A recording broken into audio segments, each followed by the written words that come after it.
All right, so in the last video, we created this essentially this shader, and what it does is it makes our cube go up and down, like squish up and down. So what we can do is we can just, as a prefab, we can just call this cube squish, and then this could be sphere squish, and then you always have these if you need them as examples. Here, let's try that one more time. Sphere squish, cube squish. Like this, and then I can select both of these and I can make prefabs out of them by just dropping them in this win folder, and now we always have them with the shaders if we need them. So let's go ahead and delete these out, and let's delete that, and let's delete this cube too. And let's make another essentially another folder in shaders, and we're going to call this wave. Now this isn't the only way to create a wave. You can do waves with textures, things like that. Now remember, we made this plane here, and all it was a, and we can recreate it again just to show you. I just made a plane here, and then I just subdivided it, a center pivot, and I went to face mode here, selected this face, and I just subdivided the heck out of this. Let's see, where is that subdivide button? Here, subdivide. I just subdivided it a bunch, so I got a bunch of vertices, and these are our vertexes. And what I want to do is move these vertices in a pattern so that they start to form a, so they could do like a wave. So let's go ahead and inside of our wave folder here, I'm going to create another shader. Let's see, shader graph, URP, a lit shader here. And I'm going to call this wave. I'm going to hit Control A on this. So I copy that, Control C to copy that, and then hit enter. And then just right click, create a material. Or you can just do something like this where you right click, create a material here, and then give it the same name, you know, wave shader or wave material.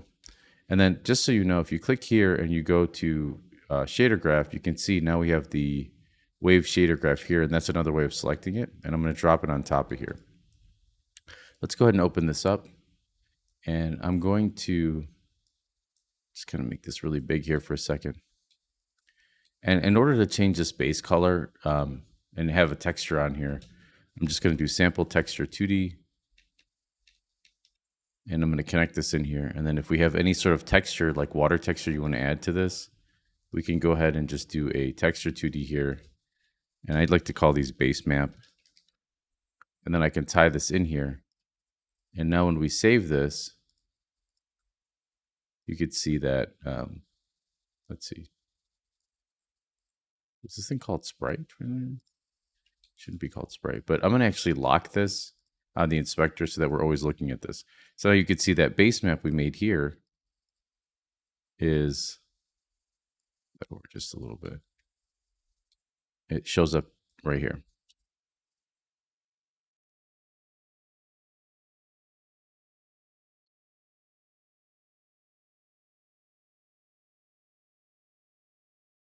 All right, so I just typed in Google frequency, amplitude, and speed of a wave. And I just want to show you, because we're going to have to create 3 different parameters. Let's see if we could find something that's pretty good here. Yeah, here, this is pretty good. So frequency deals with essentially, let's see if we could find something where they actually use the term. Yeah, see how this says low frequency, high frequency? Frequency deals with the number of waves across the surface of our, essentially the waves of our water.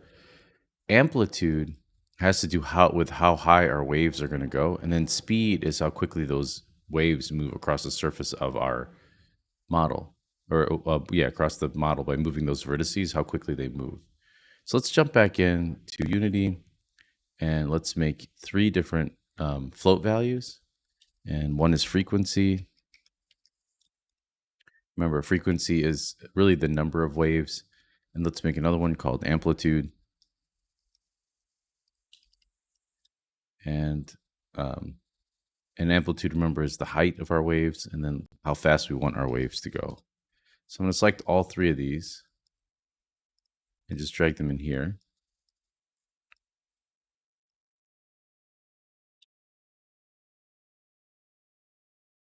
All right, so just like we did last time, I'm going to go to position because we want to get our object's position. So let's change this to object. And let's see, let's put frequency up top just so that it kind of matches this. Okay, so let's kind of position this up here a little bit. Remember, we want our wave to only go up on this y-axis. And if you need to see which one's the y-axis, it's right here. So what I can do is, let's drag this out. Let's do what we always did in the last few is we went to split. And then we want to keep the x and y the same. So let's do vector 3 here. And we're going to connect x, y, and z. This is our y-axis. And you can see it says x, y, and z. So we're going to connect these two. Let's kind of move this down for a minute. Let's connect this way. So we're just building on what we learned before. And that's why I was saying, like, don't worry if some of it seems like word salad. There's going to be a lot of repetition here. All right, so what I'm going to do is we're going to really just recreate the wave frequency formula. And don't worry too much if you're not good at math. Again, this is just to get you comfortable with shader graph and seeing vertices move. The formula itself is you're subtracting the y-axis by the amplitude. So let's do that first.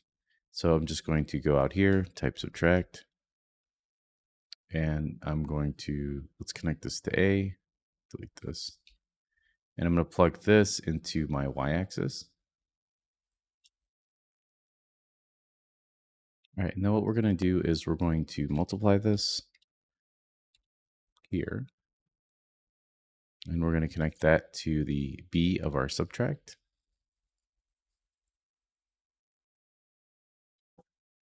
And we have to multiply the amplitude by the sine node, by a sine node. There we go.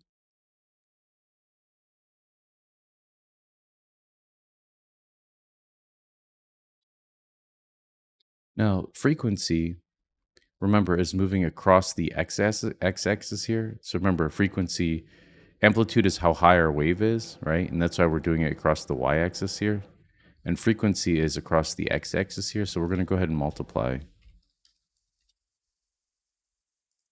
the frequency value across the x-axis here.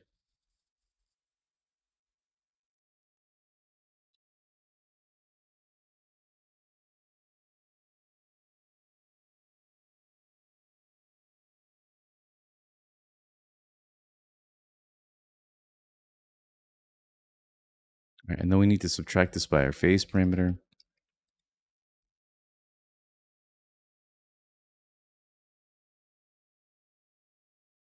We want to plug this one into our sine.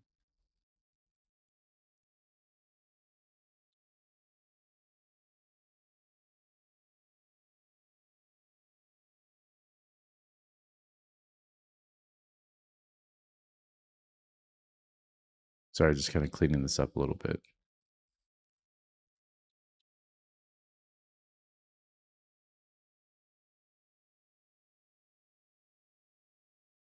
And the way that we're going to handle the, like the speed in which our waves move is just like we did before. I'm going to bring up a time node.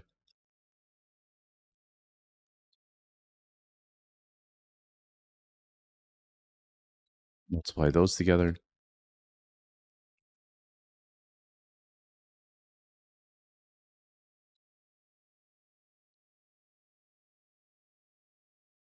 And then because this is dealing with the speed across the x-axis, I could just connect it to my subtract node here. So we have the speed in which our waves move across, the frequency, which is the number of waves. We're subtracting those values into the sine wave, which remember gives us the wave itself. Amplitude, if we multiply this by the sine wave, it gives us how high those waves are. And then we plug it in here. And then what we're doing here is we're subtracting that value by the y-axis. And then we leave these two the same because we don't want them to jump all over the place. We want it to be from the position of the object itself. And if we expand this, you'll see that our subtract node doesn't look like it's doing anything. And that's because we haven't added any default values. So for example, if we add one for frequency, and then one for amplitude, and then one for speed, you'll see it's starting to move like a wave. See that? There we go. We've got a little wave going on.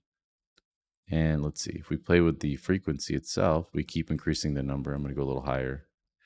Increase the amplitude. or decrease the amplitude, we got a wave. We got our little sine wave. And then we could make this 5. And this is just moving there's vertices up and down. And really, this is kind of an exercise too in how you can take math formulas and sort of plug them in here to get them to work. You know what I mean? To like, now inside of a video game, to be completely honest with you, like you might not even do this with this many vertices. It's kind of intense. It's just to show you again more about shader graph, get you more comfortable and see how math formulas plug in. Now, another way that we could see this a little bit better, and the reason why this looks so smooth, is I'm going to go ahead and just zero all of these out for a second. And if I move this plane up, you could see we have all of these. But let's see, can I adjust this to...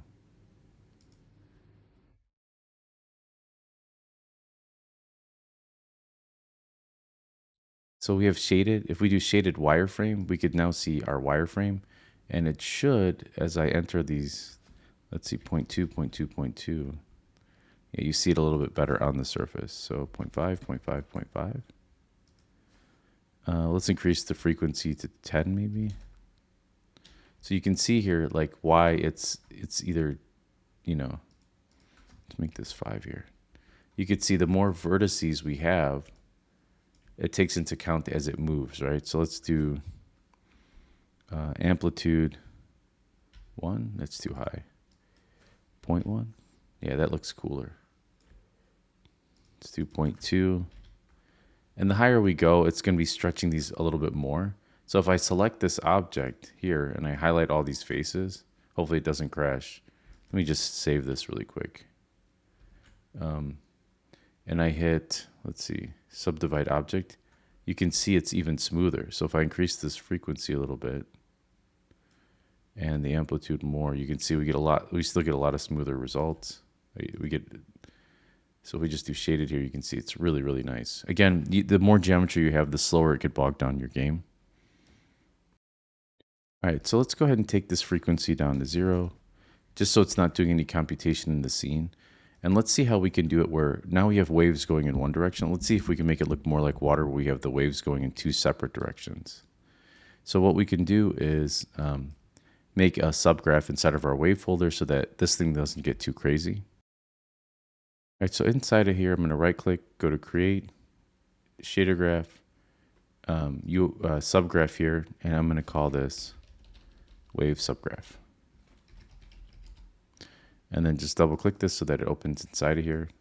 Let's make sure this is saved. Let's make sure this is saved as well.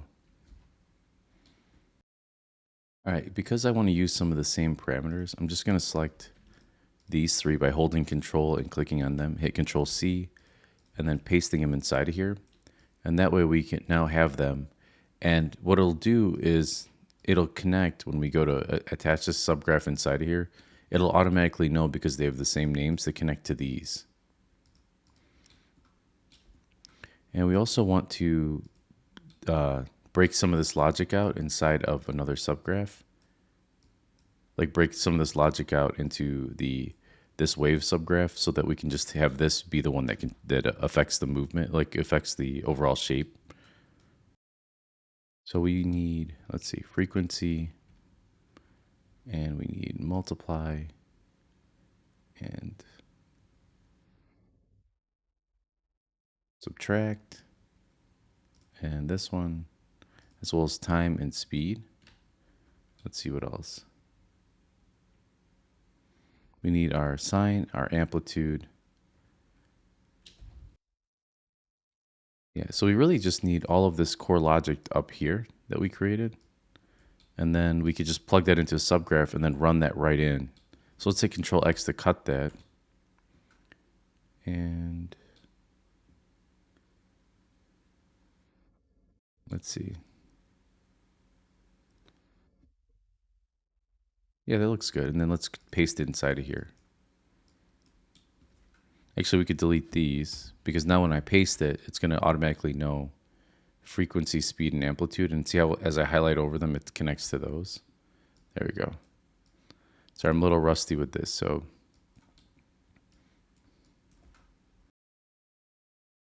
right, so let's connect this here. And let's make sure that these are all the same thing, 1, 1, 1. Let's save this asset. And let's grab our wave subgraph and drop this inside of here. I dropped it inside of my original wave shader graph. Actually, what we need here is we don't have a value here. I just typed in 2. So let's just make this a value called x. And this is just refers to the x. Well, let's make it more descriptive. X-axis. And let's drag this in here. Save this asset.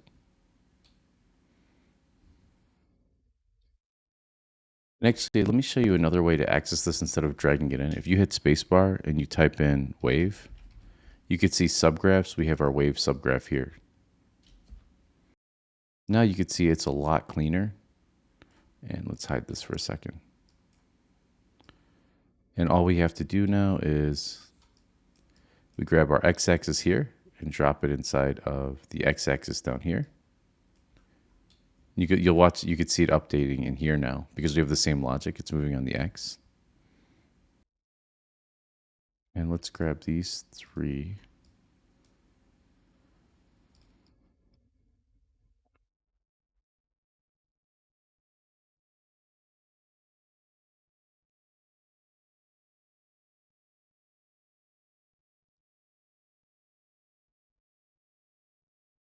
Let's do this to subtract. And we still need the y-axis here.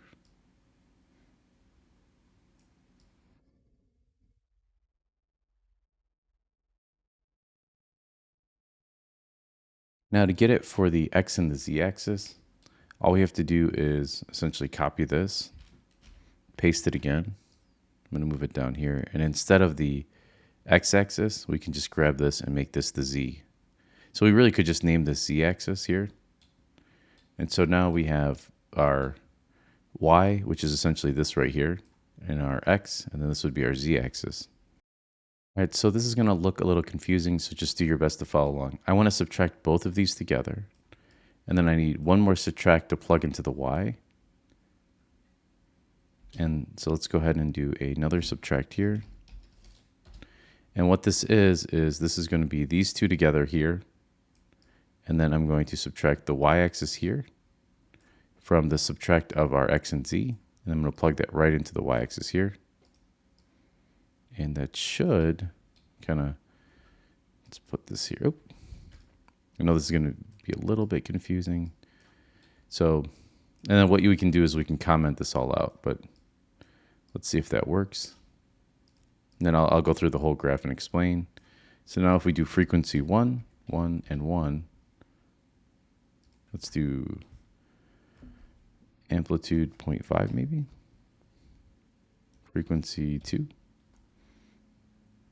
Frequency 10. There we go. That's probably more along the lines of what we're looking at. 5. Amplitude 0.2. And then for the base color, I don't know. I'll just grab whatever color you can see here. So now you can see we get something that looks a little bit more like a wave, where it's kind of like hitting at all these different directions. So something like this, or like a flag, or, you know.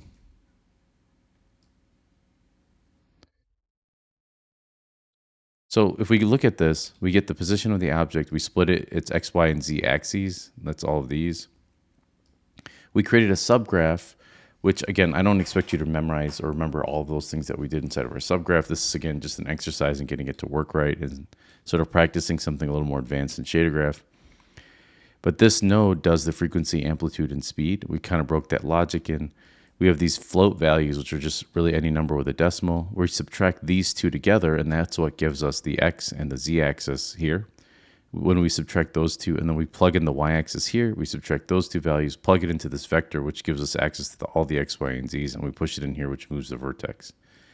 I know that's really heavy, but again, this is more of an exercise. If you don't get it to work, just trace through it again with a little bit of frustration. And I promise you, like, not all shaders are this complicated. When I'm just showing you kind of how to take a math formula and just sort of plug it in to get it to work. All right, that's it for this lesson. Hopefully it wasn't too frustrating. And again, you just got to get it to work. Thanks.